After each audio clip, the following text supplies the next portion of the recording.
today for the webinar. I would like to welcome our chief guest for today's session, Mr. P.K. Malhotra, sir. He is former Secretary, Ministry of Law and Justice. Mr. P.K. Malhotra has more than 40 years experience in the field of law in various capacities, out of which he has worked in the Ministry of Law and Justice for more than 25 years as an officer of Indian Legal Service and reached the apex level of Union Law Secretary. He was responsible for processing and finalizing many important legislations, including Criminal Law Amendment Act 2013, Constitution amendments relating to National Judicial Appointment Commission, Companies Act 2013, Representation of People's Amendment Bill, Commercial Courts Act 2015, etc. As secretary in the legislative department, he was dealing with all matters relating to election laws, including references received from the Election Commission of India and litigation matters relating to election laws. Mr. P.K. Malhotra has held several key positions such as Secretary, Ministry of Law and Justice, Member, Law Commission of India, and Member, Securities Appellate Tribunal, etc. His significant foreign assignments include that of being the head of Indian delegation to Vienna and New York to participate in the meeting of UNCITRAL relating to arbitration, conciliation, and mediation. Mr. Malhotra represented India before WTO Dispute Resolution Panel in Geneva in dispute between India and European Union. Sir holds a master degree in political science along with an LLM diploma in international law. Thank you so much, sir, for joining us today and taking the time out. Welcome our keynote speaker, Advocate Mr. Kapil Sankla. Thank you so much, sir. Thank you for having me. Thank you, sir, for joining us today. Sir is a member of Supreme Court Bar Association, Delhi High Court Bar Association, Delhi Bar Council, Saket Bar Council, and Indian Council of Arbitration.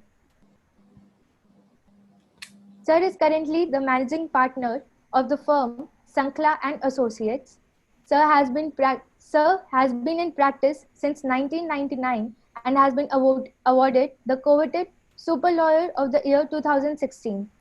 His experience covers a broad range of areas relating to dispute advisory, litigation and arbitration, corporate and commercial matters, white-collar crimes, employment, infrastructure, and aspects of public policy and administration, governance, and ethics. He has been listed as one of the leading lawyers in India in various publications from time to time. Thank you so much, sir, for having us. You are here with us today. Thank you so much. Sorry for the mistakes. No, not at all. Please, it's such an honor. It's such a wonderful thing to actually be able to interact with you youngsters. I mean, I just tell everyone, if I was this confident when I was your age, I would have probably done much better than what I have done. But thank you so much, sir. It's such an honor to be in company of, the doyens of legal fraternity. I've been a personal fan of Justice Balakrishnan. I've had the good fortune of appearing before him in a number of matters. And, I don't even have to say anything about Mr. Malhotra, the former law secretary, somebody that we've always looked up to. And I've also had the good fortune of sharing space on various news channels with him, as recently, I think, last week. Yeah.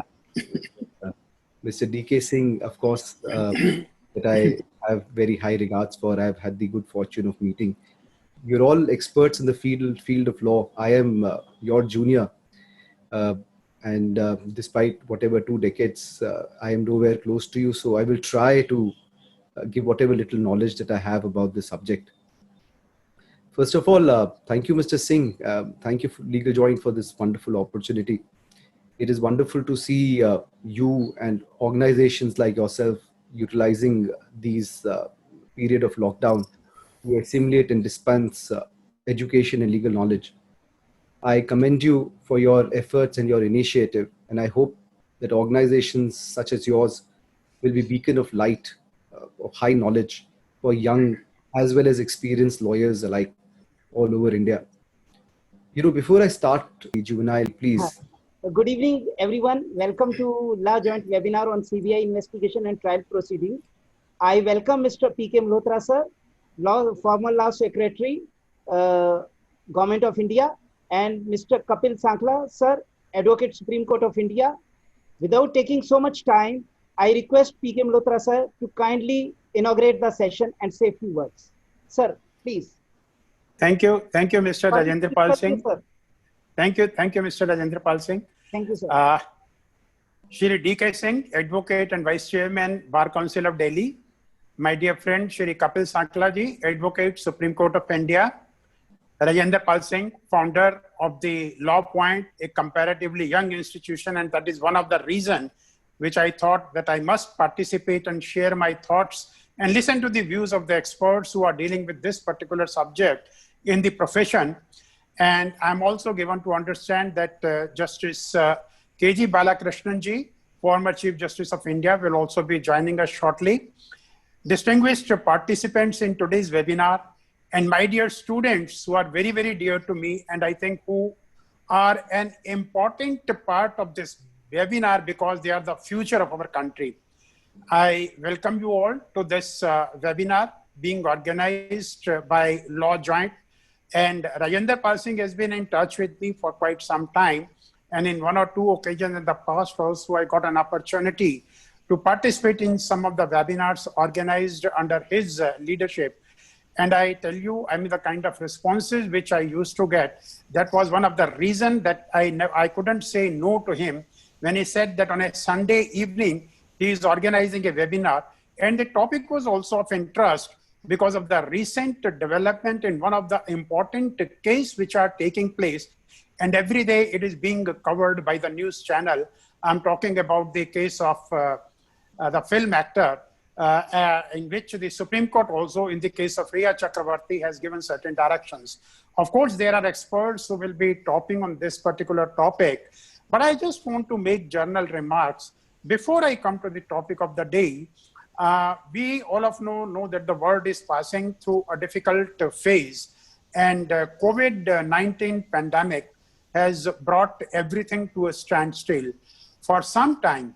However, life must go on.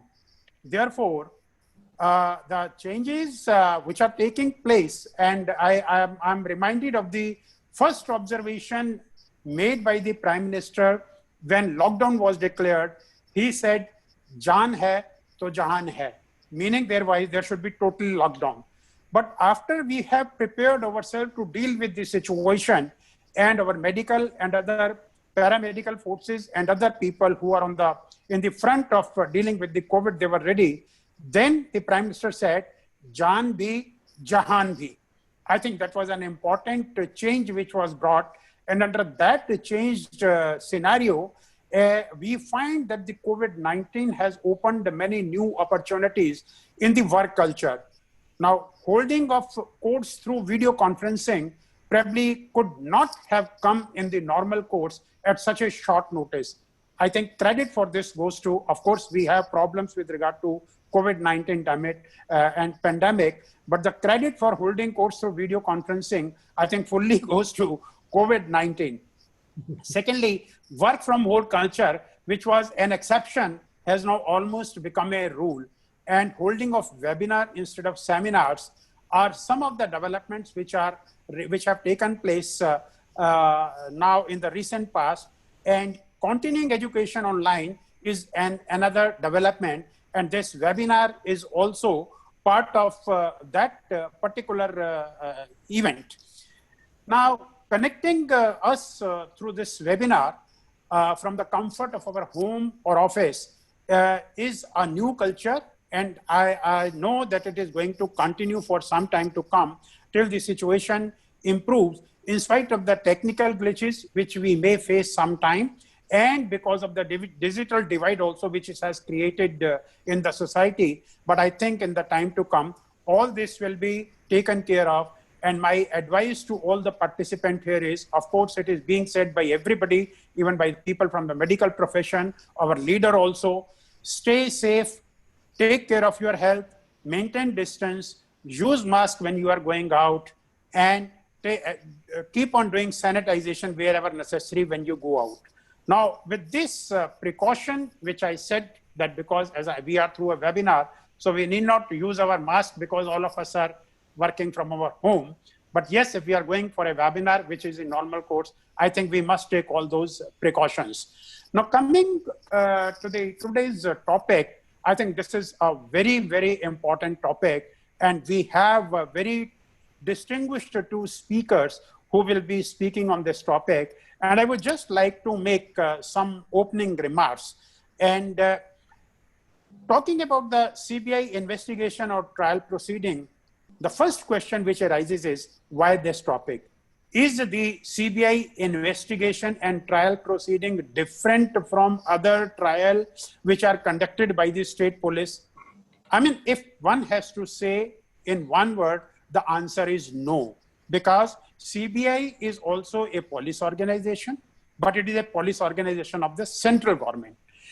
And so far as the trial proceedings are concerned, they are conducted as per the same law which is applicable in all other state governments. But in spite of that, saying that CBI investigation and trial is the same as is conducted by the states, I think then probably we are undermining the importance or the position of the CBI which it has acquired today. Now, as all of us know, the law and order is a police, law and order and police are state subject, and generally speaking, center has no direct role in day-to-day enforcement of law and routine crimes committed by these states. But when we are talking about the CBI as a special investigation agency, I think we must understand that how it came into existence. Now, of course, as I said, the expert panelists will be speaking on it, but just a few words which I would say about this organization is that it was constituted in 1941 after World War II under the Ministry of Defense to deal with the large number of supplies made and the corruptions which was taking place in the supply chain. To deal with this kind of cases, in 41 it was constituted, and it got legal recognition by an act of 1946, which we all of us know is a Delhi Special Police Establishment Act. And its initial jurisdiction was to deal with corruption cases, and later on it was extended not only to the center, but to the states, but only restricted to the offices which are under the control of the central government. Take, for example, there are a large number of central public sector undertakings which are spread throughout the length and breadth of the country. Then in 1969, when the banks were nationalized, all those banks also became the central public sector undertaking. So to deal with all these cases, you needed a central agency, and this agency was given power to deal with all such cases of investigation and trial also.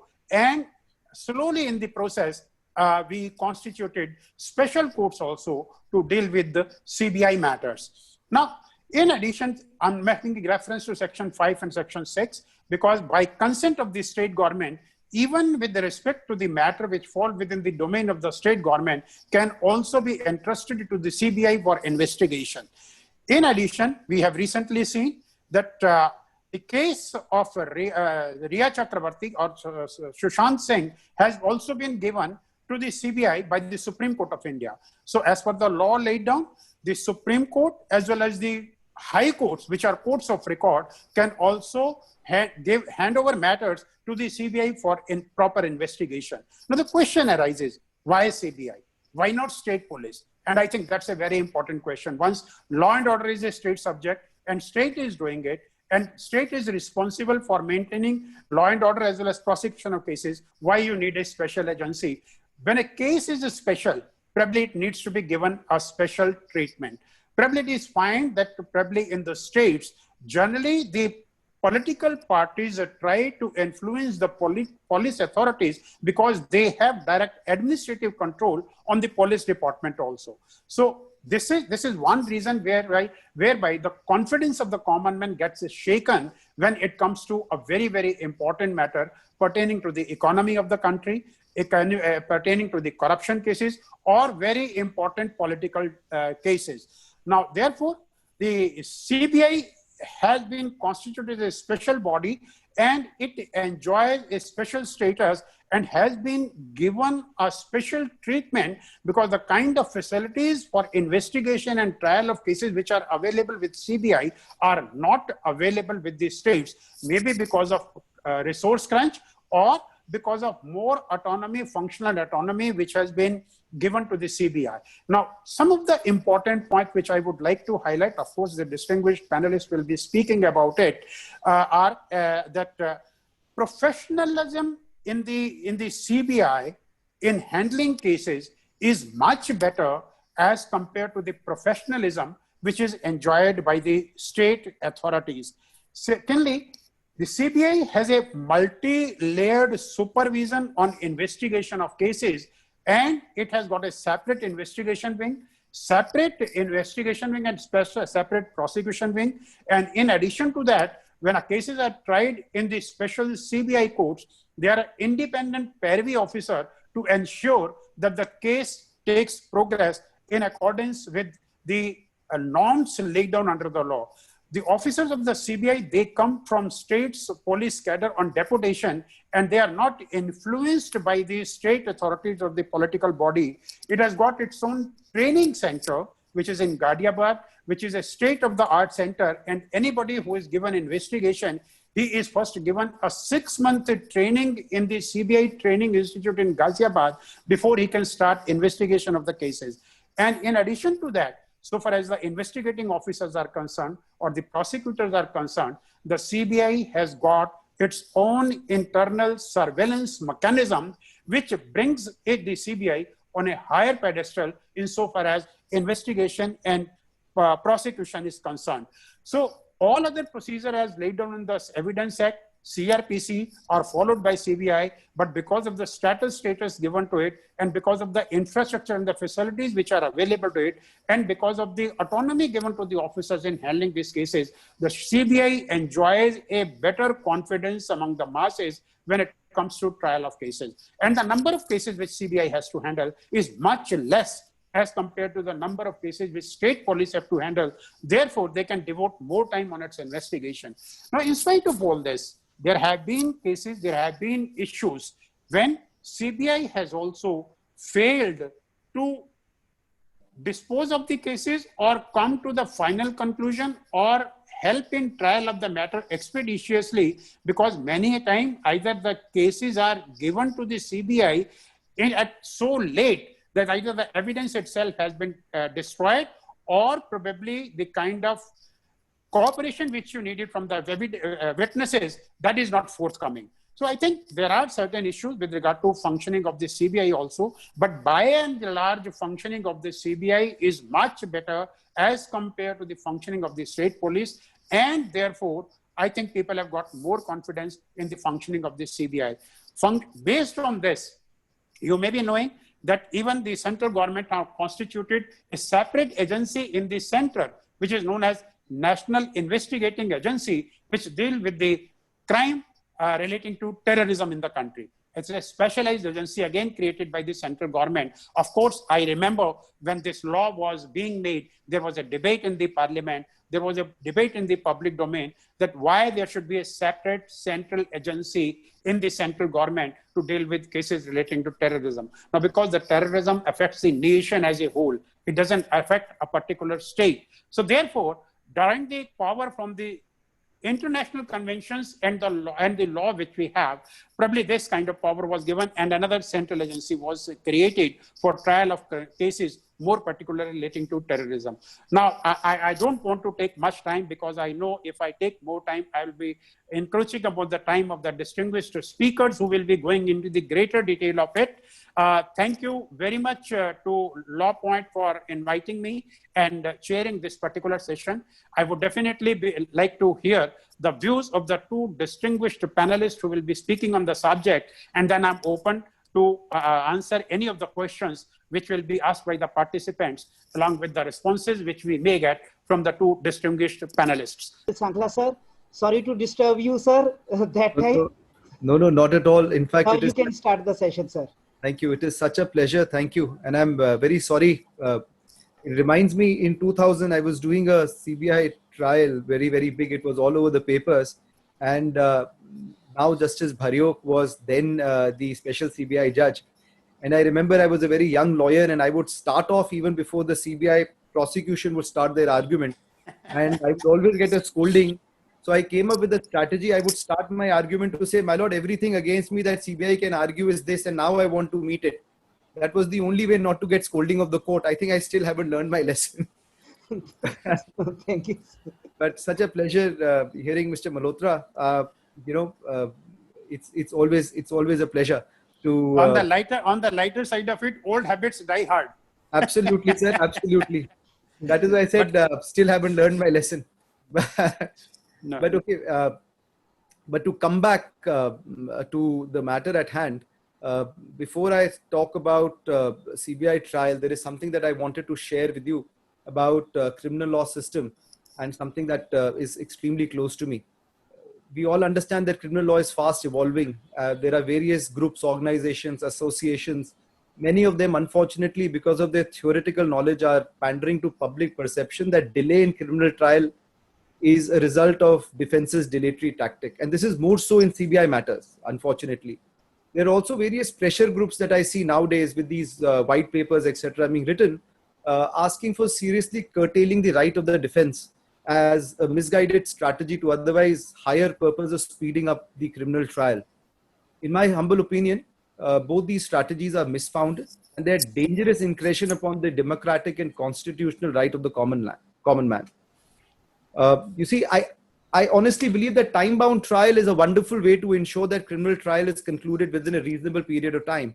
And the PC Act, the Prevention of Corruption Act 2018, seriously meets with this. But it doesn't encroach on the right of the defense. But in cases, we have to understand where the prosecution is not bound by time, while the defense is fettered by limited time granted by the court to conclude its defense evidence. And where, it is rightly that court cannot direct the investigating agency to investigate the matter in a particular way or manner.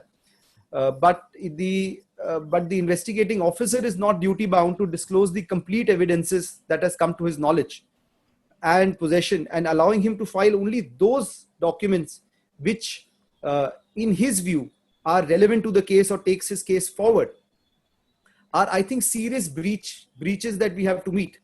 Because if the court had the advantage of going through those documents in the charge sheet, many matters would get discharged and would not waste the precious time of the court.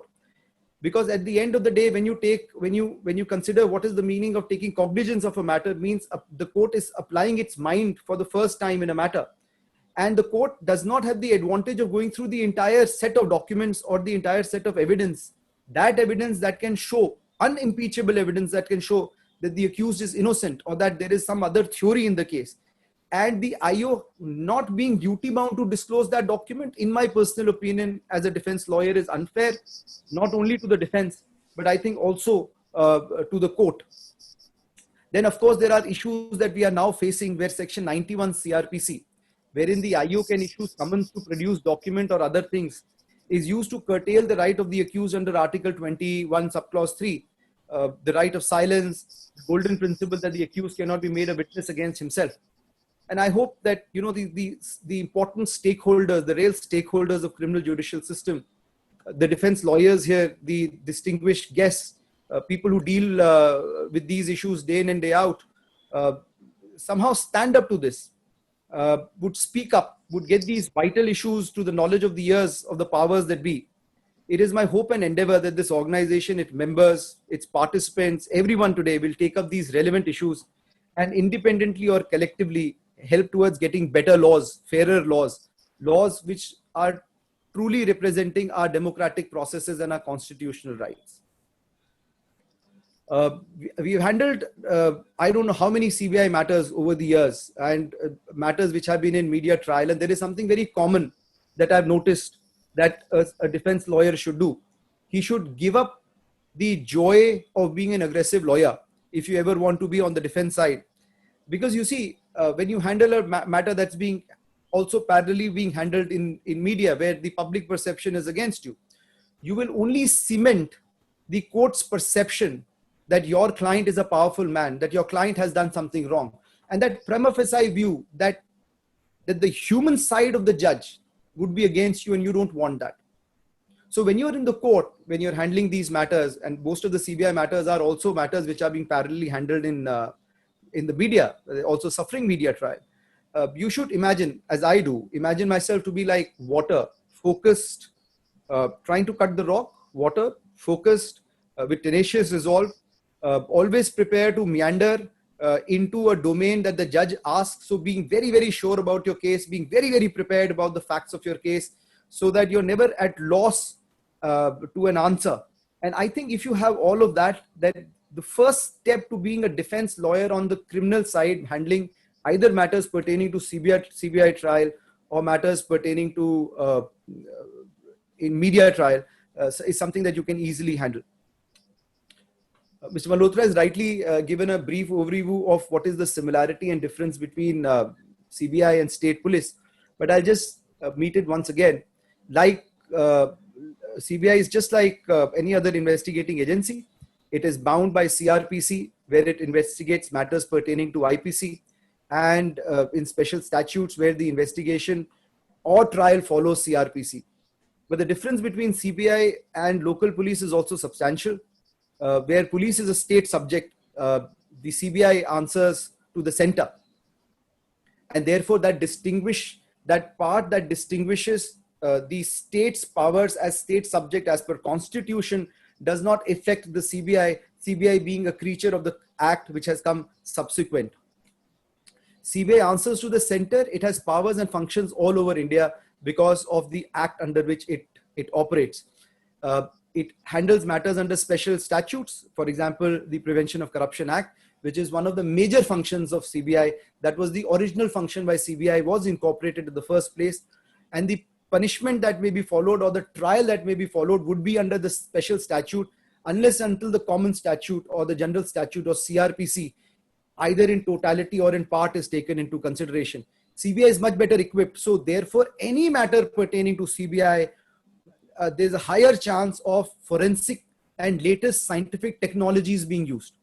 CFSL is a part of CBI, and so in the hierarchy of things, CFSL would always give priority to any request made by CBI, NIA, or the courts. It will also answer to a request by state police and other investigating units, but in the hierarchy of things, those would be lower. So therefore, CBI has the advantage of CFSL, and therefore, as I said, forensic science is something that you will have to delve with much higher. In, for example, when we are talking about Sushant Singh case, there are a lot of issues that CBI is working on. It would be on medical jurisprudence. So therefore, any person who's interested in the matter, I would strongly suggest to buy medical jurisprudence Modi and read it, because various issues pertaining to the dead body, how the same would fall, what would be the mark, ligature marks, etc., are all going to be met by CBI, and that is something very, very important. The one important difference with CBI, and which is very, very important, is that CBI, as I said, works under the central government, reports to the Prime Minister. State police works under state government, reports to the Chief Minister. Tenure of CBI director, now this is something which is creature of our courts, is fixed, and he cannot be removed anytime unless the government of India permits. But the state police is, the chief is at the whims and fancies of the state powers. Before we discuss the trial power issues pertaining to trial, let us understand the general law. And Mr. Singh, at any time, just give me 5 minutes heads up so that I can conclude. It will be much better. Yeah, sure. Right. So the basic trial, which is common when it comes to CBI or ACP, which is anti-corruption branch, which is the state unit for corruption, or state police, is very, very common. It's all a part of CBI. It's all a part of CRPC. We will meet the differences. We all know, and you know, this is very basic knowledge, that the offenses under CRPC are divided in cognizable as non-cognizable offenses, defined under 2C and 2L of CRPC. We are concerned with the cognizable offenses where the police can investigate and arrest without a warrant or without the permission of the court. Now, arrest can happen only after the police registers an FIR under 154. There has been a lot of, and I'm actually meeting this because of the Sushant Singh controversy, and something that I have had the good fortune of meeting and dealing with at various forums. There has been a lot of controversy and contradictory opinion about the powers of the police to investigate or inquire the matter without the registration of an FIR. The Maharashtra police and the Maharashtra government sought to argue in Supreme Court that the power of inquiry, of investigation. So inquiry and investigation, which is very important, without registration of FIR on mere information is valid and allowed. So for those who have already heard my opinion, because I already got a number of calls on this, and for those who haven't, my personal opinion as a lawyer is that CRPC has to be read consistently from top to bottom. It cannot be read upside down. And therefore the sections themselves, in my opinion, are guiding principles on how the procedure will be followed by the police. So an FIR, as we all know, is registered under 154 CRPC. Whenever an information is received, it will be, the report will be put in a register, the first information report, as the name suggests. The investigation thereafter is under 156 CRPC. So one, in my opinion, and of course the statement of witnesses would be recorded under section 161 CRPC. So in my opinion, this actually rests the issue, whether pertaining to Sushant Singh case or any other case, that the police can only investigate the matter once the FIR is registered and not before. In my understanding, the Honorable Supreme Court in its judgment has also substantially opined such. Another question that is usually asked, and that also comes up during arguments, especially that came up during Sushant Singh case, is the power of the police to inquire into a matter. So basically a wedge has been sought to be created saying that investigation may be required. For investigation, FIR may be required, but for inquiry, no FIR is required. And I've heard some some lawyers also seconding this opinion. Probably an impression is being sought to be given that the power of the police to investigate the matter may emanate after registration of FIR, but the power of the police to inquire or make inquiry, because the requirement to register an FIR is something which is valid and permitted. Again, this is my personal opinion, that although the police has unfettered powers to investigate the matter, the power of conducting inquiry is only with the judiciary and not with the police. And I'll tell you why. Because the power to make an inquiry has been given under section 159, section 174 and 176 CRPC. But you will notice that 159, these pertain to cognizable offenses and not to non-cognizable offenses. One. The second is that they pertain to the powers of the magistrate. And in cases of suicide, which is what 174 is all about, in my opinion, and this is what the Maharashtra police was rallying in its argument, 174, the power of inquiry, I think, is an additional requirement in cases of suicide that runs parallel to registration of FIR and cannot be disconnected. So therefore, in case where there is a suicide that has been committed, there is an inquiry under 174 that the police has to do parallelly with its investigation under IPC 154, 156, as I've already stated. So this is my personal opinion. We will meet it once again, but one more thing that is very different in CBI is something which young lawyers, and I remember a lawyer who was briefing me was inquiring, and therefore, and when an FIR is registered, the number of the FIR is FIR number dash year, and thereafter the number, then thereafter the police station. Now CBI does not have various police stations. So what does it have? Its number starts as SIU and then the Roman number. So the SIU is Special Investigation Unit, a unit of CBI, and the number would be 2, 3, 4, depending whatever it is. The Special Investigation Unit, SIU, is the special number, and you will always know it is a CBI matter when I see the FIR number or the name of the complaint being number of the complaint starting as SIU. We will also deal with certain abbreviations if we have time. In a number of judgments, the Honorable Supreme Court, and this is again something with CBI and with special cases that I've seen, the Honorable Supreme Court in a number of judgments has stated that the copy of the FIR has to be given to the accused, and non-giving the same is violative of Article 21. But practically it has been noticed that in many cases where the accused is already in custody, where these are offenses against women or cases which are in limelight, etc., the police, as matter of principle, refuses to give copies to the family members of the accused or to the accused themselves. It is unfortunate that when the same is pointed out in the trial court, especially when lawyers file bail, seldom any action is taken against the erring police officers. And I really hope today by this forum that, in my opinion, if the trial courts take some action, after all, the Honorable Supreme Court has said that non-supply of the FIR is contempt of the court, it would go a long way in weeding out corruption. Because you know that when you move a bail, you have to have a copy of the FIR. So you do whatever it is to get the copy of the FIR. And I think it is unfair that the accused does not have the right to get an FIR, copy of the FIR in these cases. Very quickly again, a statement which is recorded by the investigating officer of the witnesses under 161 CRPC. It cannot be written in the handwriting of the witness. The accused cannot be made to make a statement under 161. There can be no signatures of the accused, of the witnesses in a statement under 161. This finds mentioned in 162 CRPC, nor any inducement can be offered under 163 CRPC for recording that statement. This would be very, very important in CBI cases, especially. And as I said, the accused cannot be made to give a statement under 161. There's a landmark judgment, Nandini Satpathy judgment. I think most of you would have read it in college. For those who haven't, 1978, Volume 2, SCC 424. The Honorable Supreme Court said that a person cannot be made a witness against himself. This also brings me back to the issue of Section 91 CRPC that I was just saying, that in today's era, what an IO usually does, and especially CBI, what it does, it sends a notice under 91 to the accused, asks him to join investigation and supply certain documents. Under 164 CRPC mandates that the accused has to be brought before the magistrate within 24 hours of arrest, and the police remand cannot go on for more than 15 days. It can be either in piecemeal manner or in total period.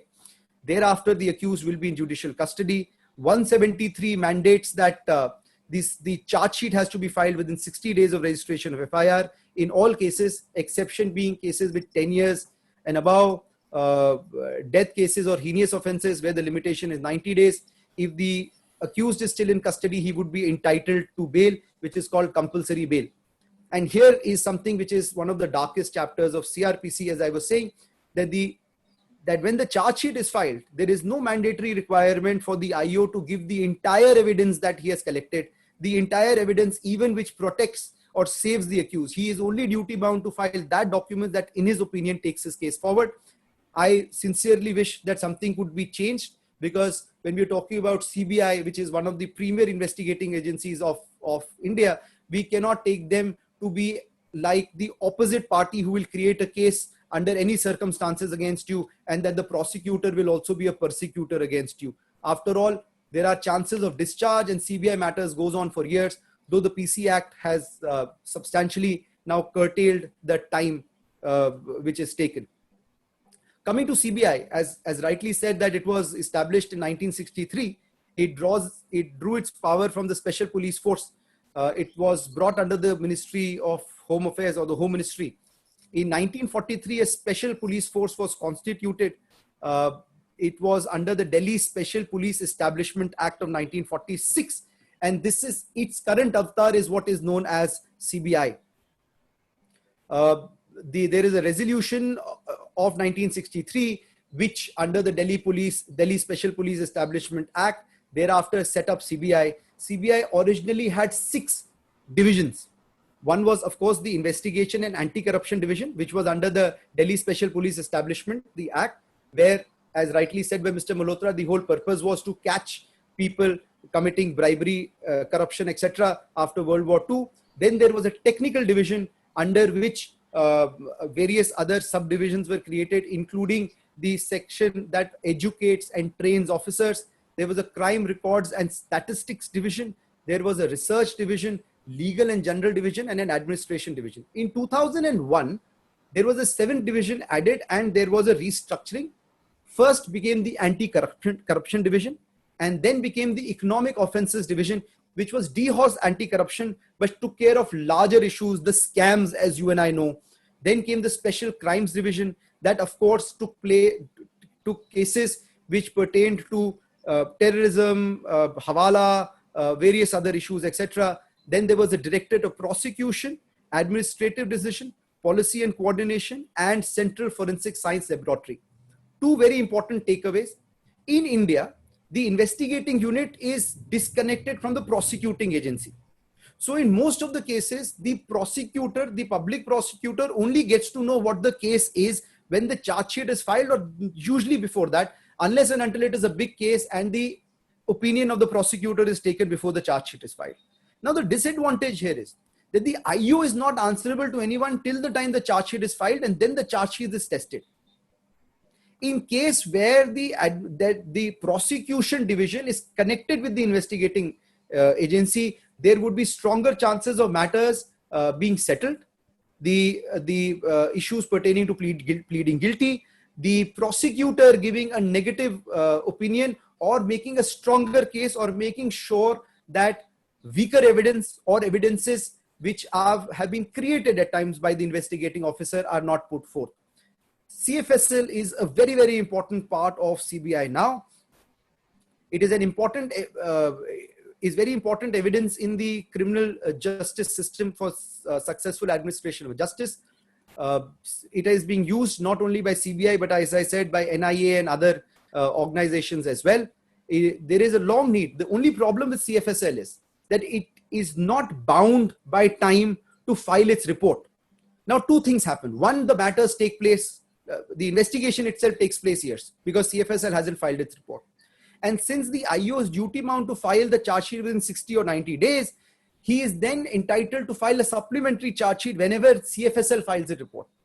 Now, what would happen is either argument on charge will not take place till the time the supplementary charge sheet is not filed, or argument or charge will take place, dehorse the report. And which is a serious lacuna in our criminal jurisprudence, in our criminal system. I think there is a strong need for judiciary and investigating agencies to be aware of the general procedures, the issues pertaining to pendency in forensic labs, and the pileup of cases and under trials languishing in jail just because CFSL hasn't filed its report. Now, CFSL handles various divisions. There is, of course, an anti-corruption division. There is economic offences division. There is special crime division. And the kind of functions are, of course, investigation of cases related to corruption, scams, misbehavior of central government officials, investigation of serious crimes having national, international ramifications, and maintaining crime statistics.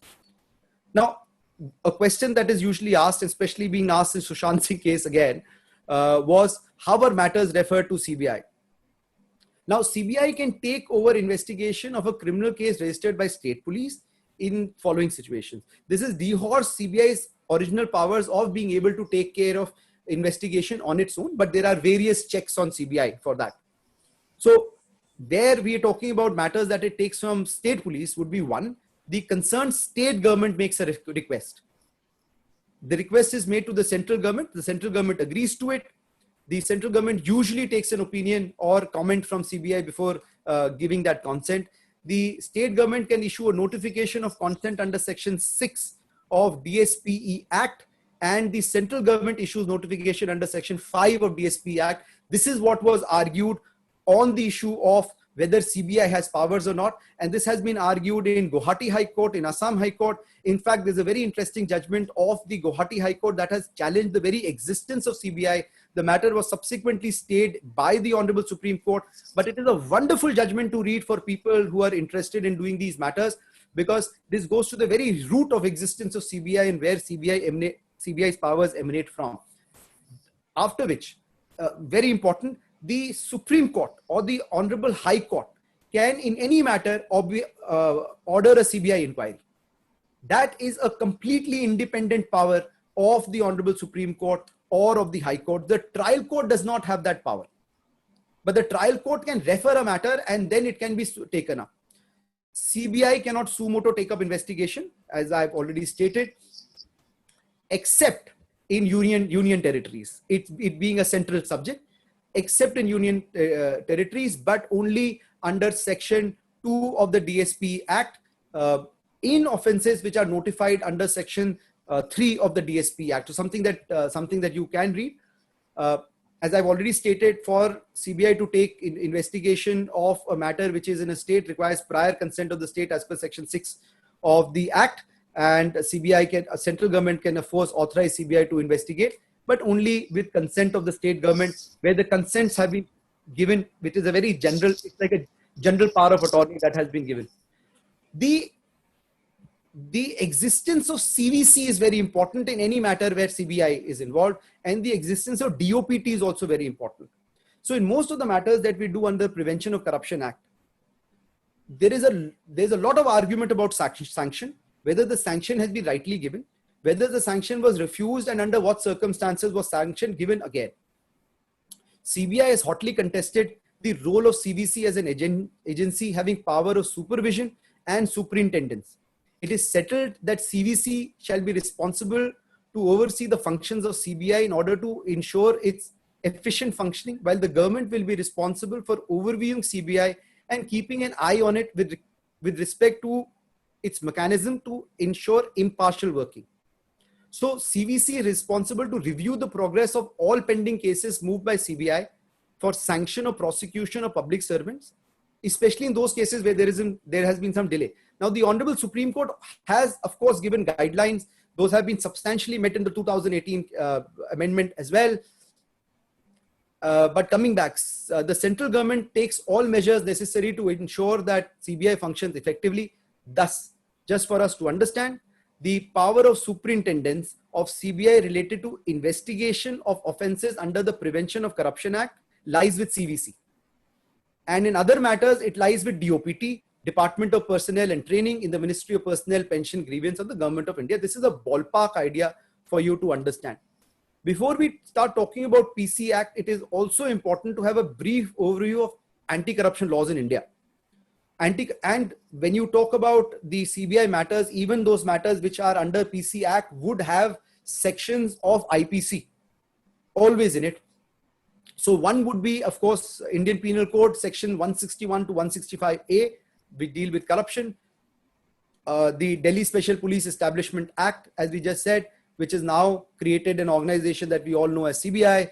The Benami Transaction Prohibition Act 1988, Prevention of Money Laundering Act 2002, Whistleblower Protection Act 2014, Black Money Act of 2015, and the star that we were talking about, Prevention of Corruption Act, came in force in 1947. And you can see the link. The Delhi Special Police Establishment Act came in 1946. The Prevention of Corruption Act came year thereafter in 1947. It was modified in 1988, is something that you and I deal with every day. There was an amendment to it in 2013. It came under major overhaul in 2018, is something that we will deal with. A question that has been asked in some other forum was that if a matter is going on in 1988 pertaining to Prevention of Corruption Act, and now 2018 has come in pertaining to section 13, peri passu in both, what would be the effect of a matter in which is going on in 1988? In my understanding, since there is no protective clause, probably 2018 will prevail upon 1988, but there is no judgment to it. And of course, I am saying it from a defense lawyer's perspective. I'm very sure the Honorable Supreme Court will be meeting it anytime soon. Key changes for any lawyer handling matters under PC Act. It is essential to know the difference between the 1988 Act and the amendment in the 2018 Act. We know that in the 1988 Act, which is common, the central state government is empowered to appoint special judges. So these matters which are handled by CBI, especially pertaining to PC Act, are handled by CBI judges specially appointed for this purpose. And unfortunately, the whole idea was that these courts will only do matters pertaining to CBI. Now they are also doing other matters, and therefore there is substantial delay. So the whole purpose of appointing special judges, unfortunately, kind of has got watered down over the years. Any offense punishable under this act, any conspiracy to commit or attempt to commit any abetment of any offenses specified under this act, the special judge would have all the powers exercised by a district judge under the Criminal Law Amendment Ordinance. The punishments are all there. We will not go into that. But the investigation is an important thing. Investigation, there is a hierarchy that has been created. In case of Delhi, it will be done by the Inspector of Police. In metropolitan areas, it will be Assistant Commissioner of Police. Elsewhere, it will be done by the Deputy Superintendent of Police or an officer equivalent rank. In 2013 amendment, giving bribe was made punishable offense. Now, interestingly, prior to that, this thing was not dealt into. Now, giving a bribe was also made a punishable offense. Person who is compelled to give bribe has to report the matter to the law enforcement authority within 7 days. And if he does that, he would not be charged with the offense. I will briefly deal with this later when it comes to two types of trap, where one trap where the complainant is saved because he has made the complaint, or the bribe giver is saved, and in the other, the bribe giver is also made an accused. The criminal misconduct was amended to cover two types of offenses: illicit enrichment and fraudulent misappropriation of property. It was made mandatory for taking prior approval of relevant government or competent authority. The trial timeline was fixed within a period of 2 years to be handled by a special judge, not exceeding 4 years. The 2018 amendments are very important. Giving bribe is now a specific and direct offense. Those convicted of taking bribes can be imprisonment, can suffer imprisonment for 3 to 7 years beside being fined. Bribe givers have also been included in the legislation for the first time. They can be punished with imprisonment up to 7 years or a fine or both. It makes provision for protection to coerced bribe givers if the matter is reported to the concerned law officer within a week. It redefines, and this is very important, criminal misconduct, and will now only cover misappropriation of property and possession of disproportionate assets. And importantly, it has made it mandatory for investigating agencies such as CBI to take prior approval from competent authority before conducting an inquiry against them. Such permission, however, will not be necessary for cases involving arrest of a person on the spot on charge of accepting or attempting to accept any undue advantage for himself or any other person. And undue advantage is also a term that has been elaborated in this case. It is not just financial remuneration, but a lot of host of other things. It covers bribe giving commercial organizations for the first time. Charitable organizations have been left out of its ambit, which is a strange thing. I'm sure the Honorable Supreme Court and the courts will of course look into this. It provides for powers and procedures for amendment and forfeiture of corruption accused public servants' property. This is something which is again an amendment. 2018, various highlights which are important for us to know is that the term prescribed has been introduced to mean rules that may be drafted by the central government. The term undue advantage has been defined to mean any gratification other than legal remuneration. The term gratification has been clarified to include all forms of gratification, estimable in money besides pecuniary gratification. This probably has been kept in mind, keeping in view expensive gifts, child education, business class tickets, as well as sexual favors to, honey sweeten a deal. The term legal remuneration has been clarified to include all remuneration a public servant is permitted to receive by the concerned authority. And the meaning of the term gratification and public remuneration were previously contained in explanation 7 prior to amendment. Now they are dealt completely separately. Section 7. Sir, excuse me. Yes. Sorry to interrupt you. Honorable Justice K.G. Balakrishnan has joined us. I request P.K. Malhotra sir to please welcome the Honorable Justice K.G. Balakrishnan. Of course.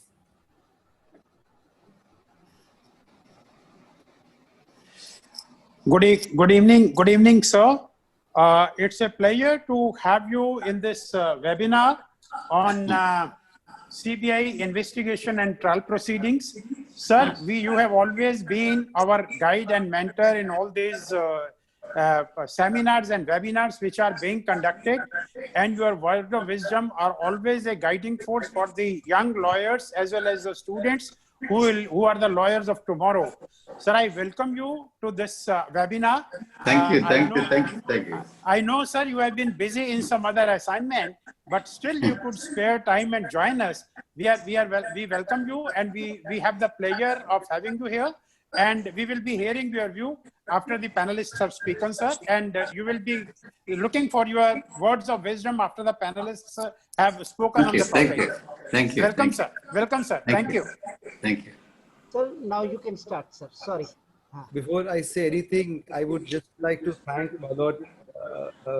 It's been an honor to actually share space with you, my Lord. I've had the good fortune of appearing before you, and you've been one of the smiling judges, if I may say so, a very kind-hearted judge. Yes. And, to be able to be participating in this webinar today in your grace today for me is probably one of the highlights of my life. Thank you. Thank you. Sankla sir, you can start. We have one more speaker. Am I right? Yes. Yes. Sir, DK Singh sir has some meeting. Say that I am disheartened. I'll be very honest. All right. So as we were dealing with the differences and the amendments in 2018, now there has been time extension under section 4, subsection 4. Now the courts have to complete the trial for offences under this act within a period of 2 years. Failing which, the court will have to record the reasons for extension. An extension can be extended only by 6 months to a maximum period of 4 years, which actually keeps the ball rolling as far as the matters are concerned. Again, as I said, my only hope is and wishes that it does not curtail into the right of the defense. Section 7 has been now substituted with a new section, which has made the definition of offense wider, which now includes all aspects of passive bribery, including solicitation of bribe, acceptance to intermediaries, etc. A question that would probably be met eventually by judiciary would be, what happens in cases where an intermediary or a dalal or a person who claims to represent a public officer or public servant says that he can arrange for something and get something done, but there is absolutely no disconnect and the poor public servant has no idea. So this is something that would be met by the honorable courts. However, my understanding is that in prior matters, where, as I said, that there are two kinds of traps. In certain kinds of traps, what the CBI does is that in cases there is an intermediary which sees the movement of the file to see whether the statement made by the intermediary and the movement of the file has something in common, and therefore creates a link between these two situations. The second thing which is there is under section 8. Section 8 has also been substituted, which makes any promise, offering or giving of any undue advantage to a public official to refrain from acting in exercise of his powers a criminal offense. It prescribes punishment for persons abetting a bribe or attempting to indulge in corruption with a public servant. The amendment exempts those acts committed out of compulsion, provided a person so compelled files a complaint with the police or the investigating agency within 7 days of giving a bribe under compulsion. So this is a huge step which has come in, which would be argued by defense lawyers in times to come. Section 9 and 10 are also very, very important. And this probably is one of the major changes that have been brought in. 9 and 10 have been substituted to cover commercial organizations and persons in charge of such commercial organizations within the ambit of PC Act. The term commercial organization is clarified to include all forms of business structures, and the phase has been enlarged to companies, partnerships, firms, etc., etc., etc. As I've said, that there is one disconnect as far as charitable organizations is concerned, but I'm sure that that would be met in the times to come. Section 10 now imposes specific term for imprisonment and a fine where commercial organizations, directors, officers in default, or a person with control over the organization has consented to corrupt act violating the provisions of the act. It is important to note that when the amendment to section 10 and section 9, because this has to be read together, the amended act seems to penalize both commercial organizations at one side for violation of the act by levying a fine, and the officers in charge of such commercial organizations under section 10 for criminal liability. This is important because over the years in company acts and various other cases, the issue of criminal liability of a company was being argued, and this act seems to meet it specifically. Now, to go further, chapter 4A is something which has now been inserted, which now specifically provides for confiscation of bribe and proceeds of bribery. You see, as defense lawyers, what was also being argued, though the Honorable Supreme Court in various judgments subsequently stuck that argument out, was that if the bribe is, for example, 20 lakh or 30 lakh or whatever, if a person deposits that money, the ill-gotten property which he's purchased, he may be permitted to sell the same. So there were judgments on both sides to this argument. This particularly kind of takes away that argument on the defense side. The amended act has streamlined instances where public servant can be accused of alleged criminal misconduct. this is again very, very important. The amended section 13 of the Act only refers to misuse of property and unjust enrichment as grounds for misconduct, which is assessed as disproportionate assets. Earlier section 13 accounted for general tendencies to seek bribe or indulge in corporate corrupt practices as grounds of misconduct. Sanction again, section 19 is something very important. What was related to sanction, there has been a huge shift taking in view various Supreme Court judgments, various judgments of various courts as well. Now this provides for protection of prior sanction by the government or competent authority to persons who have ceased to be public servants after bona fide discharge of their duty, so as to provide them safeguard from frivolous prosecution. Over the years, there has been various major changes in the definition of a public servant. A public servant, the definition has very wide term as defined under section 2, subsection C of the Prevention of Corruption Act 1988. The Honorable Supreme Court recently in a landmark judgment, Mansukh Bhai, Kanji Bhai judgment, this is 2018 judgment, State of Gujarat, held deemed universities to be covered under the purview of definition of university under the Prevention of Corruption Act, thereby broadening the scope of what a public office is. In previous judgments, the Honorable Supreme Court had included MLAs, office bearers of private banks prior to merger with public banks, also in the ambit of public servant. Now to come to what is trap, and this is something which in PC Act you will be hearing time and again. Trap is laid down by CBI to catch the erring government official. There is a usual trap and there is something called unusual trap. The same are laid down to catch corrupt public officers, public servants who demand and take bribes. The process of catching such a corrupt public servant red-handed while they demand and take bribe is popularly known as trap. It is not a legal term. It is a creature of the processes created by CBI. It is something that has been devised by CBI to lay trap against the corrupt public servant. Collected uses of trap is placed before the court along with the charge sheet. It is quite important in securing conviction of public servants. So in most of the cases you will hear in PC Act are trap cases. The money for laying trap, and this is something which has been asked by a lot of young lawyers, the money for laying trap has to be provided by the complainant and not by anyone else. CBI does not provide you with that money. The same is important piece of evidence against the accused. It is to be used in the court during trial. Therefore, it is seized by CBI. It is put up in the court along with the remaining evidence in the charge sheet. After, of course, completion of trial, the court orders return of the money to the complainant. Now, as I said, there are various kinds of traps. There is something called conventional trap or usual trap, or unconventional trap or unusual trap. A conventional trap is a trap that is laid down by CBI upon a complaint being made that a public servant is demanding bribe. An unconventional trap, on the other hand, is a trap which is laid down by CBI where there is no complainant or complaint made that the public servant is demanding a bribe. We shall deal with them separately. But coming to conventional trap, a conventional trap is imperative where there is a complainant, that there is a public servant, that the public servant is demanding bribe or illegal gratification, and the same is for performance of an official duty, and the requirements of the trap are completed and concluded. In a conventional trap, CBI has to ensure the presence of two independent witnesses, which is a very common thing in CRPC, as you know, that in all cases, they would say that two independent witnesses have signed recovery memo, etc., etc.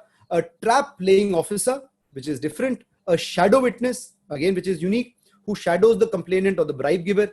There may also be a use of audiovisual equipment and other forensic technology. The complainant, along with the shadow witness and two independent witnesses, goes to the predetermined spot where the trap has been laid down and where currency note is carried by them. The currency note is covered with a special powder. It is called phenol phthalate powder. There is something very unique about this powder.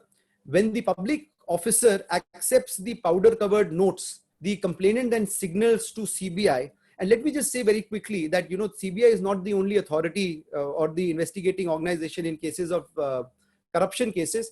ACB for state level also handles such matters. The investigating officer of CBI thereafter rushes to the spot where the hands of the accused are washed in water. The uniqueness of the powder is that the water would turn red upon contact, The accused is then taken into custody, a panchnama is prepared, and the investigation starts. The hand wash, the solution, the tape recording, if there is an audio video tape recording, usually there is also sent to the forensic expert. Therefore comes CFSL. The forensic expert report is taken on record, and the charge sheet is thereafter filed in court. Now, after this, just a second, please. After this, there is something called the concept of unconventional trap. The unconventional trap is a trap where there is no complainant. What happens is that CBI in certain cases would probably record or tap conversation of parties where it has source information or information that some bribe is being given, some illegal gratification is being exchanged. So the difficult part is there is no complainant, there is no complaint before CBI. How the tap is done is that it would take the permission of the Ministry of Home Affairs to request that the phone call may be recorded or tapped. In trap cases, it requires both the bribe giver and the bribe taker to be arrested. In cases of usual trap, this is not the case. The bribe giver is made a witness in the case, that is your star witness. Now, the government is the protector of public exchequer. The CBI's job in these cases is to protect the public exchequer. In these cases, the accused are liable under law to give their voice samples. It is a very interesting thing. There was a lot of arguments whether voice samples can be given, whether it is making a witness, accused may be a witness against himself or give evidence against himself. The Honorable Supreme Court has laid down that the accused is duty bound to give voice samples. It is not an infringement of his constitutional rights. Now, these are more difficult cases for the CBI, because it has to there is no complainant, there is no complaint, both the parties have been made and accused. So there is, as I said, no star witness. The witnesses, the evidence is mostly forensic in nature, and it usually links that statement on the recording with the movement of the file. And so the movement of the file becomes an integral part, the timeline becomes an integral part of the evidences so brought forth by the CBI. Now, the difficulty again is that the voice recordings can only be used for corroborative purposes. And therefore, the voice recordings, the timelines are created, and the timeline of the movement of the file is created, or the movement of money is seen. And in such cases, all of this is brought together to the court. Now, the accused can be, is of course arrested and punished under PC Act and also under IPC.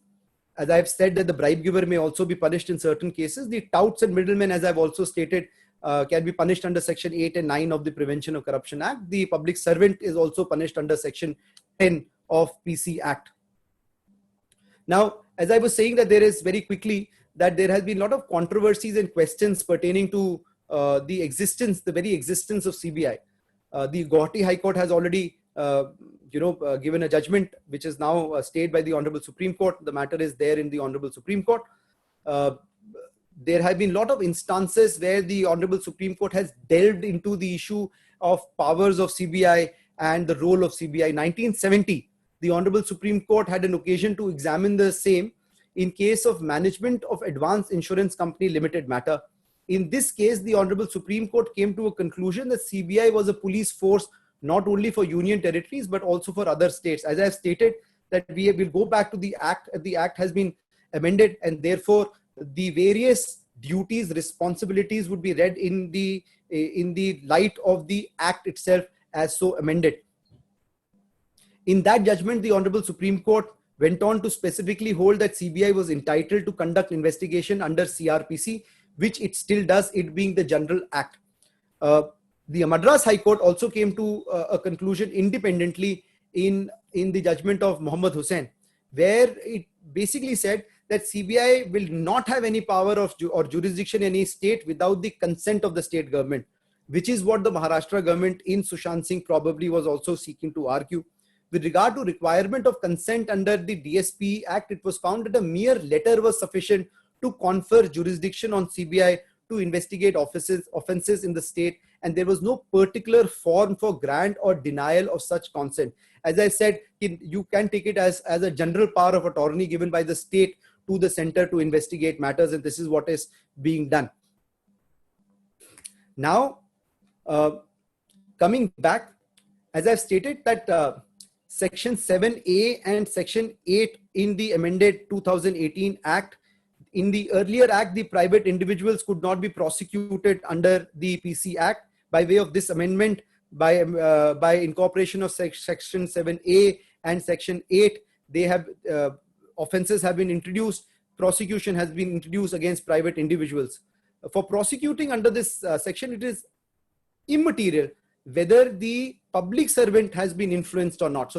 So you don't have to go that far in such a case. All you have to say is that such and such person was giving bribe or seeking to give bribe and bring that evidence. So there is a gray area which requires consideration, is where a private individual is being prosecuted and the investigating officer is unable to identify who that particular public servant was. So imagine there is a person who's licensing and say that he can get something done in a particular department, and that private individual gives bribe and is caught, but you do not know the name of that particular officer. And that is the gray area that requires consideration of the Honorable Supreme Court. As to reiterate Section 9 and 10, earlier there were neither any offenses defined nor any provisions existed for prosecuting corporate houses. In this Act, the commercial organizations have been brought in, and these commercial organizations, as I've already stated, under Section 9 subsection 3A, also include partnership firms, association of persons, and companies. Section 13 is of vital importance, which is criminal misconduct by public servant. This was a very wide section, and it has now been narrowed down and structured much better. As it stood before the amendment, it was very, very elaborate. Large number of cases were registered and investigated against government officials under Section 1D. Now, because the courts were flooded, I think it is better that now it has been more crystallized, more cemented, and therefore there would be lesser cases filed, but much stronger cases filed. Now, there is, again, as I said, what is the fate of those cases that are being tried pre-amended? And as I have already stated, that I think there is no protective clause, and therefore it should be now tried under the new section. But as I said, that probably this is a myopic view of a defense attorney. Section 13, again, pursuant the division bench. Now, why there is an amendment is also very interesting. Delhi High Court division bench in 2011 laid down that even in cases where public servant is not acting dishonestly and there is no mens rea, and which goes against the fabric of what CRPC is, where there is no mens rea proof, but the action of the public servant is somehow contrary to public interest, then also public servant can be convicted under Section 13.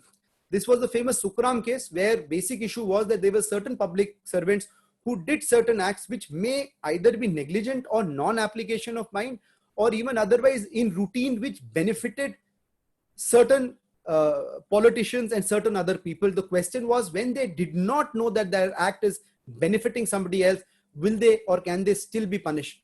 The division bench had come to a conclusion, yes, which threatened the very fabric of how the administration, the IAS officers or public servants are going to work, because they would always be scared of a sword hanging on their neck. And therefore this 2018 amendment protects these bona fide acts on part of the government servants.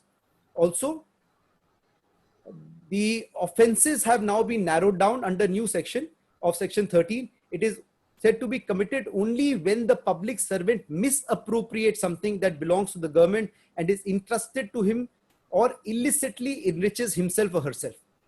In the light of this, a very important, but there's another question that has come. What would be the fate of those cases which were being argued prior to the amendment? That is something that we'll meet again and again. Now also, as I said, that there is no saving clause. So therefore, as I said, my myopic view, which is there, but there are certain very important judgments which actually talk about saving clauses and what would happen when there is no saving clause. One, which is my personal favorite, is Sundarlal versus Municipal Corporation of Delhi, citation 1970, SCC Online, Delhi 93. And another one, which I have referred quite a bit, is Ratanlal versus State of Punjab, 1964, volume 7, SCR 676. There are also judgments on saving clauses. One of them, which is of great importance, is General Finance Company versus CIT, which is 2002, volume 7, SCC 1, which actually talks about what is saving clause and how does it affect the statute, the sections, etc., etc. Section 7, as I've said, to prosecute any public servant for offense of bribery under Section 7, it is sine qua non to prove that he or she had made a demand. In other words, without proof of demand, there can be no conviction under Section 7. So there are two demands. One is a demand prior to a person filing a complaint, where a person says that money has been demanded for doing something. And second is an active demand, which is done when the trap is laid down. Now, this check has been put in so that no false cases can be created. So therefore, there has to be a demand during the trap as well. And upon that clear demand, a sign will be given and the arrest will take place. This also protects public servants on which probably bribe money is being forced upon by some trick, by a dubious complainant. There are certain very important judgments. One is very important, which is a 2016 judgment, which is Sejappa versus State, 2016, volume 12, SCC, page 150, where the Honorable Court in para 19/2021 has held to the effect that mere receipt of amount by an accused is not sufficient to fasten the guilt in absence of evidence with regard to demand and acceptance. So demand and acceptance are two pillars that we should be aware of. Demand and acceptance of the amount as illegal gratification. So therefore, there are two kinds of demands, and on the subsequent demand, there has to be an acceptance. As I said, that the solution will only turn red if the accused has touched the notes. He will only touch the note if he has accepted the bribe money. There is also a judgment that I would like you to note down. It is State of Kerala versus CP Rao. It is a 2011 judgment, 2011 volume 6, SCC 450, important paragraph 10. The ratio as held is in absence of any witness to prove payment of bribe or to show that the accused voluntarily accepted the money, knowing it to be bribe, conviction cannot be sustained. So in these cases, a lot of times, as I said, forensic evidence, scientific evidence, evidence which of the nature of audio video recording is of paramount importance, not only for CBI, for prosecution, but at times also for the defense, for the accused himself. Now, section 13, as we said, the prosecution has to show that the public servant was acting with dishonest intention. Mens rea, therefore, is of importance here. There are a number of cases where, as I said, including the Sukhram judgment, where it so came that the public servant had acted negligently, had acted rashly, had acted in haste, but there was no mens rea, there was no dishonest intention. He did not know the conspiracy, and therefore he could not be made a part of the conspiracy, and therefore could not be prosecuted or punished under section 13 of CRPC. There is... Can conclude, sir. I can conclude. All right, Ji. Just to say very quickly, section 20 is presumption of guilt against the public servant unless the contrary is proven by him or her. So the burden of proof in these cases shifts substantially upon the accused, which is the uniqueness of these cases.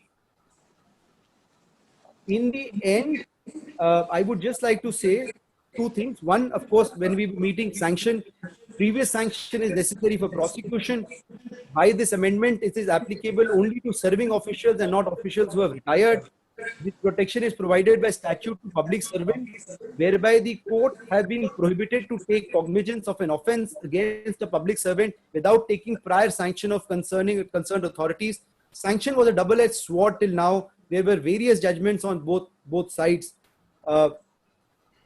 And therefore, this is something that has been met and clarified by this amendment. On being a lawyer, practicing on the criminal side, especially a litigation lawyer, a criminal lawyer, or a constitutional lawyer, my belief is that you're the last bastion of democracy. I honestly believe that you're the protector of the realm, so to say. For all those Game of Thrones fans, you are the night guards. A question is usually asked, especially when you're young, why did you become a lawyer? And there is something which was asked to me yesterday, and so I was thinking about it. And because I honestly believe that being a lawyer is a thankless job. And when somebody says that you're in there for the money, I think it is completely wrong. In fact, if you believe that you yourself are in it for the money, you're absolutely wrong. There are various easier ways of making money. Much less stressful ways of making money. Some do it for the high of winning. Like me, I love the thrill of arguing and getting relief in courts and bail matters and discharge matters. But some of us do it for a higher purpose. It is to protect democracy. It is to protect liberty and to protect humanity. And if you aspire for this higher purpose, everything else will follow automatically. I hope you've been able to have some takeaway from this. I really, really thank all of you for listening and tuning in. Thank you. Thank you, sir. Now I welcome Honorable Mr. Justice K.G. Balakrishnan, former Chief Justice of India. Thank you, sir, for your taking out time for us from your busy schedule. I invite you, sir, to have concluding remarks. So, Mr. Rajendrapal, should I talk on the subject for Yes, how much time I can? Sure, sir. You have all the time, my lords. Please don't say that. No. This is. We want to listen to you, sir. We want to listen to you. Because subject is CBI investigation and trial proceedings. So, Mr. Kapil Sankla, Mr. Malhotra, and Mr. Rajendrapal and his colleagues, very happy to join with you, because this is the period of web seminars. So, Mr. Sankla has very extensively dealt with the PC Act, how the nuances of the PC Act, because most of the cases are dealt with by the Delhi Special Police is by these offense under PC Act. But they are also dealing with other in courts. There is a serious demand for CBI inquiry. All matters, murder case, even theft case, even serious offences. Offences involve some important personalities. They say that the CBI should investigate the case. So they are in high demand. They have got a better credibility than other investigating agencies. So CBI, just as any other agencies, CBI also takes into consideration various provisions and start investigation. The moment the FIR is registered in the section 154, then they start investigation. The first step, as any investigating agency, is to record 161 statement. That 161 statement is the crucial thing, and every lawyer, I feel that these are all aspirant lawyers, young students, they are all listening to they must know what is the 161 statement as a criminal lawyer. And the purpose of 161 statement is given not in 161, it is 162. How this statement, 161 statement could be used in a trial. And any lawyer who is on the criminal side, they are furnished with all the documents at the initial stage itself. And 161 statement all the witnesses who are proposed to be examined the case would be given. They must closely read the 161 statement. It is not a signed statement. It is not the evidentiary value of 161 statement is practically nil, though even some judges misunderstand that is 161 statement is admissible in evidence. It is not admissible in evidence. It is only a previous statement, but as a lawyer, he can use the 161 statement as provided under 162. And as a previous statement made by the witnesses, it is an unsigned statement. Unlike the FIR, FIR is a signed statement. FIR has got a evidentiary value as the first statement as regards the incident, but 161 statement has no such sanctity. It is an unsigned statement. But the previous statement, with regard to the previous statement, the witness could be closely cross-examined. They cross-examine, and any contradiction made by the lawyer, criminal lawyer, who is appearing for the accuser, it has got the very important evidentiary value. If it is a contradiction and important, which the witness ought to have stated before in 161 statement, is also deemed to be a contradiction. On that aspect also, it could be a cross-examined. So the 162, one should closely read 162 statement and they approach the witness and the purpose of cross-examination. I must also say the purpose of cross-examination. Many young lawyers, you intend to be the criminal lawyer. They must know the purpose of cross-examination. Some lawyers start cross-examination for hours and hours together, but that is the purpose of cross-examination is to shatter the evidence that has been given by the witness in chief examination. If he has given any evidence, try to smash that evidence, create a serious doubt in the mind of the judge that what he had stated is wrong. He could not have been present there. What he stated is wrong, and if that doubt is created, and it must be cross-examination should be very, very cleverly used. If a unnecessary question will create serious problem for the accused in a criminal case, he should not venture to put any unnecessary question to the witness. He should be very, very careful in the cross-examination. He should make use of this 161 statement and cross-examine him with regard to 160, making of 162 statement. That is how some amendment has been made in the 161 statement also. When I do not think that it is to be the 154 also certain amendments after the post-Nirphaya incident, the amendment, if the offence is relating to 354A, 354B, 376A, B, C, D, and 326A, that is the throwing of acid on the face, on the body, and 326A, B, all these offences are reported and it is to be recorded, and there are certain new offences have been created in the Indian Penal Code, 160A, that if the officer who is bound to record 154 is not recording the statement, he is liable for prosecution and a minimal sentence is prescribed for him. And the witnesses are also not to be called at odd hours, and if the witness is less than 15 years or witness is above 65 years, he shall be considered at a place of his choice, or the police. All these amendments various amendments have been made in the CRPC after I think 3/12/2013, that amendment has come into effect. So the criminal prosecution, the lawyers should be extremely careful and should closely read all the evidence that is furnished to him in the court. Then he also, the trial, he should also court.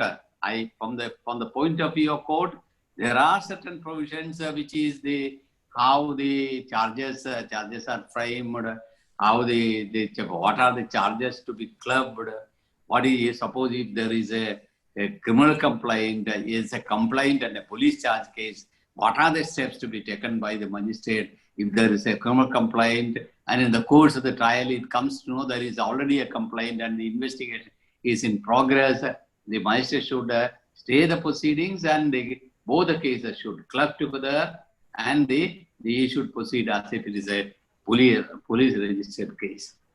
All these provisions, the Criminal Procedure Code, once one who is practicing in the criminal side should closely watch these provisions, understand these provisions. Otherwise, not only sometimes I have what is a bailable offence, non-bailable offence, what is cognizance, what is the cognizable offence, what conditions persons could be arrested, what are the procedure to be followed, after the arrest, how the arrest is affected. These are all dealt with in detail in the CRPC. So these provisions one should read closely, understand it, and then only he can be a good criminal lawyer. So in the courses, so normally the judges who are working as magistrate, judicial first class magistrate or session judges, some of the provisions they have to be very, very careful. Under a person in the course of the trial or inquiry, a person is alleged, a person who is not under trial the court feels that the court finds that he has committed the offence, he is not charged before him, then he could be implicated. That provision also is very important. Under what, in the course of death, there should be evidence against him. But sometimes very casually these provisions are, somebody files an application and then immediately he is implicated as an accused. So such things also do happen in the criminal cases. These are all the magistrates, the judicial magistrate first class, and the session judges also do commit serious mistakes in some of the provisions. The trial is a serious the thing. You should provide opportunity. Now the various provisions, the victimology is there, the compensation 360 is to be, how the 360 is to be invoked, where the Probation of Offenders Act is to be in, and the plea bargaining, under what circumstance the plea bargaining could be used. This is a new provision, which is, I don't know whether, as I am not very much conversant with the day-to-day, the happenings in the criminal cases, whether plea bargaining people are, the accused are availing the benefit of plea bargaining.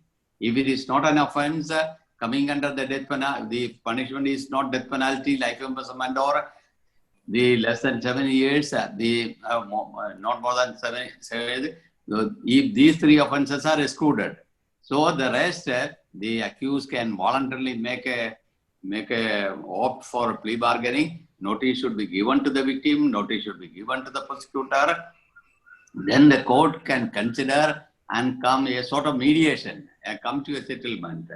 And the accused could be given, and for the appropriate punishment, he should be let on probation, or he should be 1/4 of the punishment. It's a very benevolent provision. I don't know to what extent in United States, that is, the plea bargaining is a large number of cases it is being used. In India, I don't think that because if the accused has got a feeling that he is likely to be acquitted at the end of the trial, then why should he go for these plea bargaining? But the rights of the accused are to a great extent protected under the plea bargaining portion. That is also to be used. And the sessions trial, any trial, whether CBI trial or any other trial, the same procedure. The accused should be given, the charge should be read out to him, and whether he is accept the plea guilty or not guilty. If he pleads guilty, then of course there not be trial. He is not pleading guilty, then he should be tried. The witnesses should be examined. The examination should be in the presence of the accused. Then he should be given he could be questioned by the court. He should be in that is also a given opportunity. Now I think the new CRPC, the accused can give a written submission also to in the matter. So in the various some amendments have been made to that effect. So the trial proceedings, the rights of the victim are protected, rights of the accused are protected. All the laws are basically complying with the natural principles of natural justice and given opportunity to defend properly. But that is why the problem is, I don't know what will happen after this pandemic period is over. The large number of cases are going to be pending in various courts. What are we going to do with these cases? And if a trial in accordance with the strict provisions of the CRPC is followed, all these provisions are strictly complied, and naturally the judges are bound to comply with these provisions. Of course, the adjournment, some of the cases, the adjournment is strictly prohibited. Some cases that these 354, 376A to E and 378, 509 and all to be completed within 2 months. It is very easy to make legislation. One must know the ground reality of the courts in this country. 2,000, 4,000 cases are pending in a court. What the judge can do? 30, 40 cases are pending in on a day. And if a roll call itself will take more than 1 hour, then the finest hours in the morning, that is given for this roll call and preliminary hearing. So the rest alone is useful. And how many witnesses could be examined? And if the witnesses examination and some amendments have been made in the CPC, that has given very, because the chief examination could be in the form of the affidavit. Now the affidavit running to 60 pages, 70 pages. Chief examination could have been could have been finished within 10 or 15 minutes. Now the affidavit is 40 pages. What is to be done? The cross-examiner will have to touch all the 40, whatever stated in the, otherwise it is admissible. The law is that the one who is not challenging the whatever stated in the affidavit is amounts to admission. So the CRPC, one who is practicing on the CRPC must closely read the CRPC, Evidence Act, and the Penal Code, various provisions of the Penal Code and the nuance of the various provisions, every section. Initially, one may not understand what is what or the first reading. Read. Then you will understand it is not that easy to be a good criminal lawyer. Hours of the tiresome work is required to become a good criminal lawyer.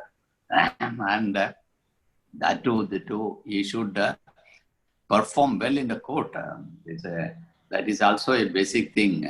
So the CBI investigation is just like any other investigation.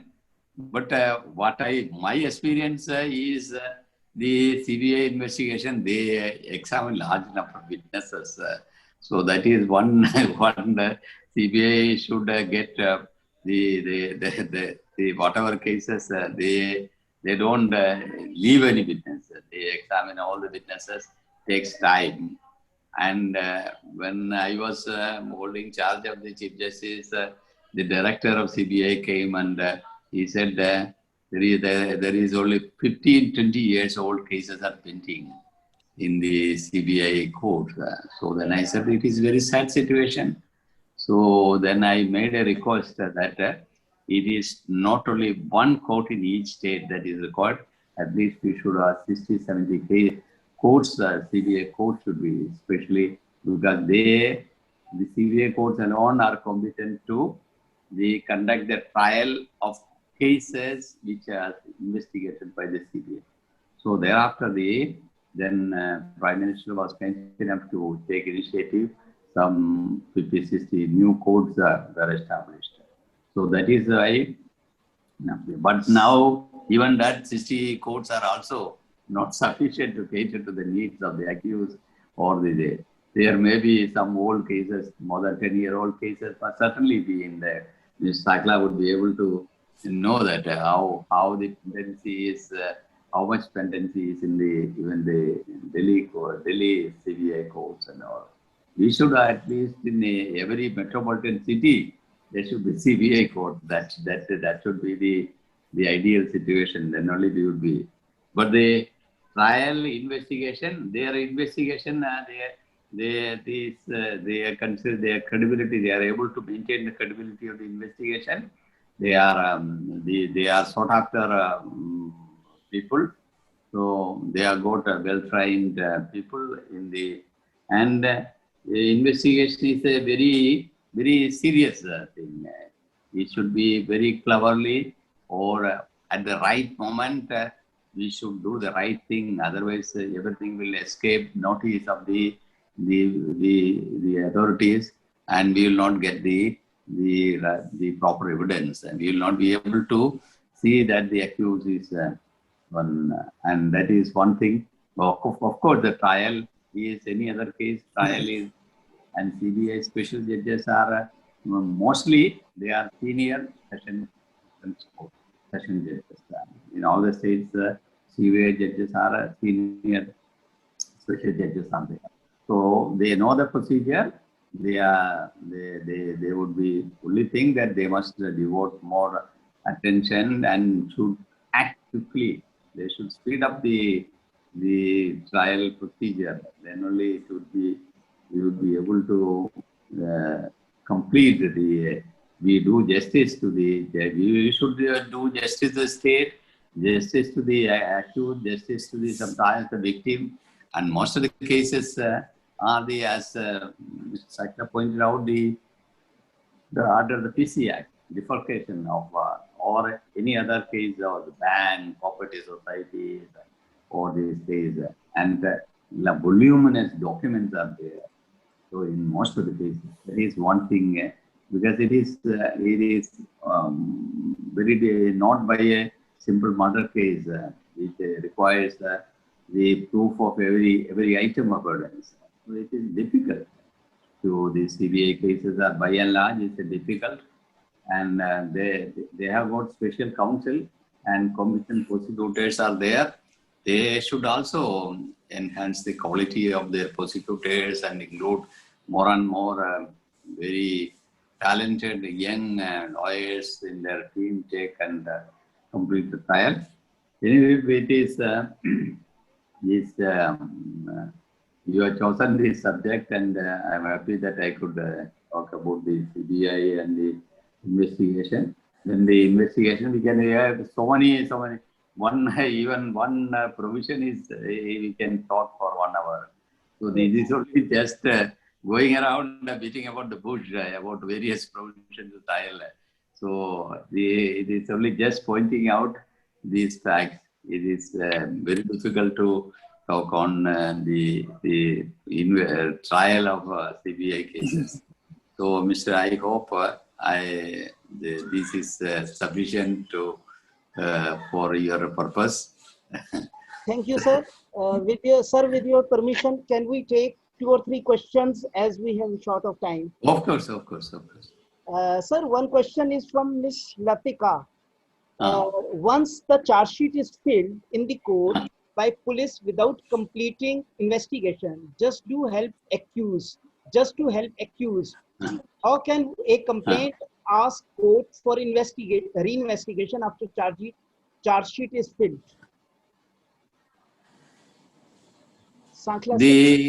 If it is a genuine complaint, she can file a petition under section 173 of the CRPC for a reinvestigation of the case.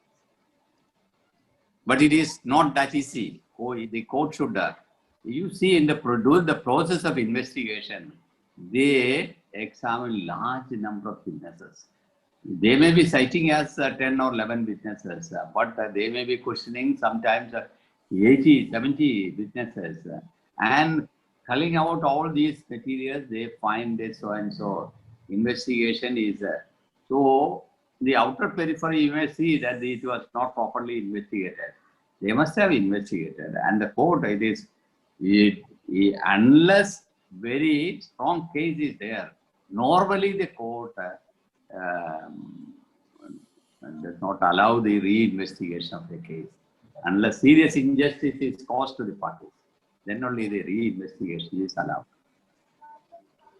Right. Of course, there is a remedy. That is the petitioner or section 170.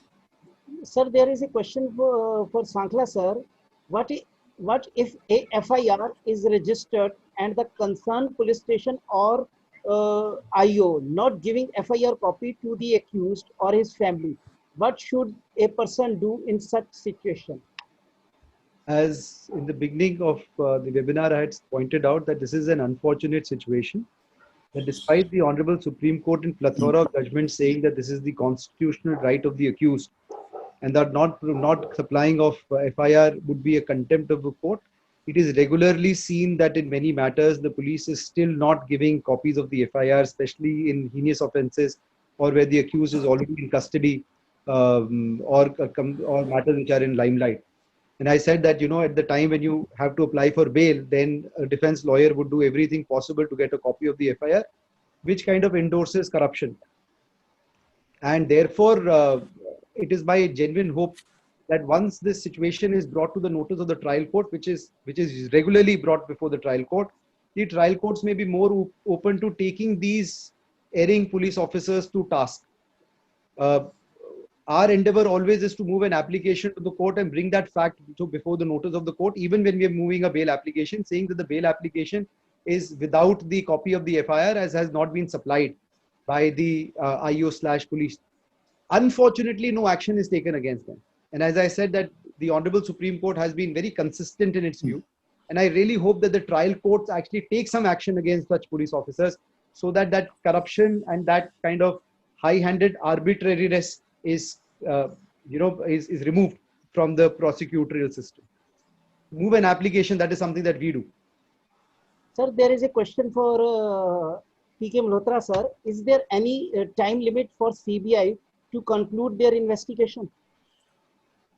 Well, for conclusion of investigation, no timelines are prescribed under the law, but yes, there are internal mechanisms to control all these things. And depending on the severity of the case, how serious the offense is, there are different layers at which the cases are properly monitored by the CBI. And obviously the CBI's working is monitored, as Mr. Sankla in his presentation has also said, by the CVC also. So there are internal control and mechanism prescribed in the processes laid down under various administrative guidelines. And I think there are sufficient checks and balances which is done. But yes, there are issues and there have been instances where the investigations have been delayed and which becomes a cause of concern because either the culprit goes scot-free because of non-availability of evidence and the delays which are taking place, or maybe in genuine cases, the punishment is not given on time. I think these problems we are facing, but I think systems are ever improving. New guidelines are coming. New things are coming into place. As Mr. Sankla also pointed out, law has been amended many times, and all these amendments are for proper delivery of justice. As Honorable Chief Justice has also pointed out, ultimate aim of our law is to provide justice to the common man. And in that direction, steps are taken from time to time, either by amending the law or by issuing administrative instructions from time to time. Thank you, sir. Sir, there is a question for Sankla, sir. When some crime is encountered by the police officers, like SSR's case, Sushant Singh case, why the investigating officers are not called immediately for the investigation? Unfortunately, I really don't understand the question. What do you mean by the investigating officers are not called? You see, let me give a very general overview of what I understand, sir. Once a crime comes to the knowledge of any person, he is duty bound to report the same to the police. Same way, the police, the other side of the coin is movement and information reaches the police of a crime having been committed, they have to note it down. Now, in case of a cognizable offense, it has to be noted down and converted into an FIR. Otherwise, it will be converted into a report and sent to the magistrate. So in such case of SSR case, there has been a serious lapse by the police in not registering the FIR. And as I said, the Honorable Supreme Court consistently in various cases has said that you will, a moment you get to know that an offense has taken place, you will register an FIR. If you do not, again, the Honorable Supreme Court has said this would be serious dereliction of duty. Action will be taken against such officers. Unfortunately, no action is taken. What the police usually does is claims that they are not investigating the matter and only inquiring the matter, which is otherwise illegal because CRPC, as I've already said, gives no protection to inquiry, except in suicide cases, which is a parallel proceeding of inquest that runs parallel to registering of FIR and investigation in terms of section 156 CRPC. There is one question for my lordship. This is last question. Sir, can central government can take suo moto up a criminal matter which is closed by a state government and hand that over to CBI? What happened to the case? Can central government suo moto take up a criminal matter which is closed by the state government and hand over to the CBI? Close in the investigation stopped. Yes, sir. First of all, state has no power to close the investigation. So it is a criminal proceeding. Once it has reached, then it should have culmination in the court itself. State can only withdraw the criminal cases. They can file an application to withdraw the criminal case. That also is not that easy. They should give very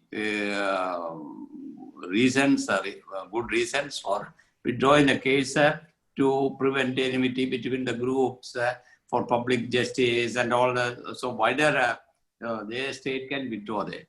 Once the case reaches the court, the state cannot stop the investigation or do any case.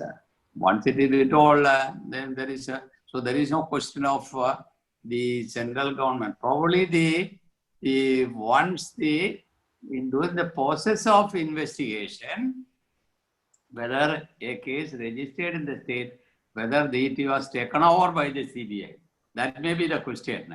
That central government if it is involved some important matter affecting the state, the NIA could take over the matter and all. It is the larger the integrity of the country or outside agency or involvement of other states, or then the NIA can be involved, and that could be done by the central government. Thank you, my lordship. The participants can send their questions to La Joint email because there is a short of time. So we will conclude this webinar, and you can post your questions to our email.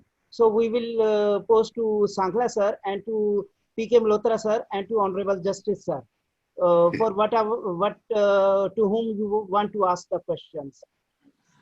I extremely thank to Honorable Mr. Justice K.G. Balakrishnan, former Chief Justice of India, for sparing time from his busy schedule for this webinar. I am thankful to P.K. Malhotra sir, who has also given us time from his busy schedule for this webinar. We are also thankful to Kapil Sankla sir. On Sunday, we have taken his time for this time. We have taken this time for this webinar. So we are thankful to you. And we think that more and more webinars we'll do with you, sir. And thank you, sir. Thank you so much. Thank you so much. Thank you, madam. Thank you, Malhotra sir. Thank you. Thank you.